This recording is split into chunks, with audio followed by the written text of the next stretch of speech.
কি যে শুরু হয়েছে বিশ্বে, ইসরায়েল সব মুসলমানদের মাইরা মাইরা সব শেষ করে দিতেছে। পৃথিবীর ফিলিস্তিনে যত মুসলমান আছে সবগুলোরে মাইরা কি করতে, সেদের কোনো দয়া মায়া নাই। আমি যদি পাইতাম ইসরায়েলি মানুষজন রে সবগুলোরে ছুটাই হালাইতাম, একেবারে জায়গায় কবর দিতাম শালার ঘরে শালাগো। কি শুরু করছে ওরা, দেওয়া হয় না মুসলমানদের প্রতি, ওরা মুসলমানদের দেখতেই পাচ্ছে না, সব মাইরে ফেলতেছে। কি গরমটা পড়ছে, একটু কোক খেয়েছি রে, কোক মেরেছি রে। হইলো দেশে আর শান্তি নাই। এই কিরে কই যাস? বাইরে যে গরম পড়ছে এটা কোক মেরেছি গা।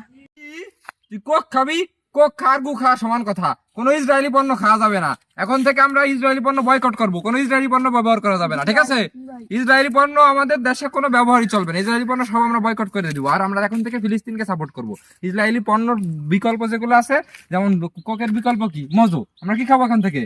মজো খাবো। কোনো ইসরায়েলি পণ্য আমরা খাবো না, ঠিক আছে? বোঝা গেছে? আর কোনো ইসরায়েলি পণ্য যেমন বাটা, এগুলো আমরা কি করবো না, ব্যবহার করব না না, ঠিক আছে?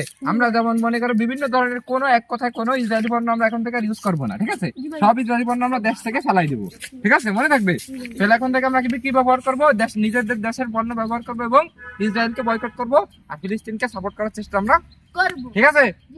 যাও বাজারে যাও এবং কোকের বদলে কি খাবা? মজু। যাও তাই, ঠিক আছে? যাও, দেখা হবে আবার, ভালো করে। আর সবসময় ইসরায়েলের জন্য রেডি থাকবা, কখনো যুদ্ধে নামা লাগলে আমরা যুদ্ধে নামবো, ঠিক আছে? ভাই ভাই তো কইলো ইসরায়েলের কথা, ওটা তো ফিলিস্তিন। ভাই হ্যাঁ কি হয়েছে? ভাই আপনি তো ফিলিস্তিনের বদলে ইসরায়েল করে লাইছেন। ও ভাই যাই হোক, ভুল হয়েছে তাহলে আমার, ওটাই ফিলিস্তিন হবে। তাহলে আমরা ফিলিস্তিনের জন্য সবসময় রেডি থাকবো এবং ফিলিস্তিনের জন্য যুদ্ধ করার জন্য রেডি থাকবো, ঠিক আছে ভাই? জি ভাই। যান। কি আমি তো কি কোন আমি যা ফিলিস্তিন পারবি দাঁড়া আজকে গেল আয়। এ ভাই, আপনি কোথায় যান? ফিলিস্তিনের জন্য যুদ্ধ যাননি?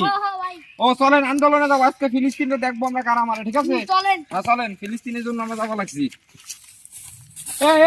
কি রে, কি হয়েছে? আন্দোলনে যাবি নি? চল। আরে ভাই আমি তো আন্দোলন করে এসে একটা 7 আপ একটু ঘুমাইছি। কি রে, তুই আন্দোলনে গেছিস আবার 7 আপ খাইছিস? বুঝলাম না কাহিনী। তুই জানিস না 7 আপ ইসরায়েলির পণ্য? খাইছি তো কি হয়েছে তুই তো 7 আপ খাইস নাই, তুই তো ইসরায়েলির মুদ খাইছিস। ওটা তো ইসরায়েলির একেবারে খাঁটি পণ্য। আমি তো জানি না, আমার কি 7 আপ খাওয়া ভুল হয়ে গেছে? খালি ভুল করিস না, অনেক বড় ভুল করছিস। 7 আপ আসলে একবার খাঁটি ইসরায়েলির পণ্য।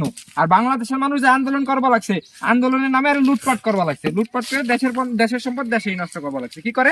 আন্দোলন করে মানুষের ব্যবসা, মানুষের সবকিছু ধ্বংস করে দিবা লাগছে। আমরা এই আন্দোলনের নামে অনেকে লুটপাট করে সব দেশ ধ্বংস করতেছে। আন্দোলন করলে আন্দোলনের মতো করতে হবে, যেটা করলে আমরা ফিলিস্তিনকে সাপোর্ট করতে পারবো এবং ইসরায়েলি পণ্য আমাদের বয়কট করতে হবে। যেগুলো দেশে আসছে সেগুলোর বেচা বন্ধ করতে হবে এবং বাইরে থেকে যেগুলো আমদানি হইতেছে সেগুলো আমাদের কি করতে হবে, সব বন্ধ করতে হবে। এগুলো আমাদের করা যাবে না, ঠিক আছে?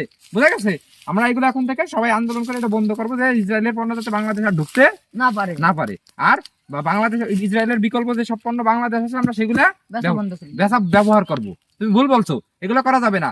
ইসরায়েলের যে সব পণ্য আছে সেগুলোর বিকল্প আমাদের বাংলাদেশে খুঁজে বাইর করতে হবে এবং আমাদের এগুলা ইসরায়েলের পণ্য বেচা বন্ধ করতে হবে। চলো আমরা এই জন্য এখন আন্দোলনে যাই। চলো আসো আন্দোলন। ফিলিস্তিনকে রক্ষা করো, ফিলিস্তিন ফিলিস্তিন, ফিলিস্তিনকে রক্ষা করো।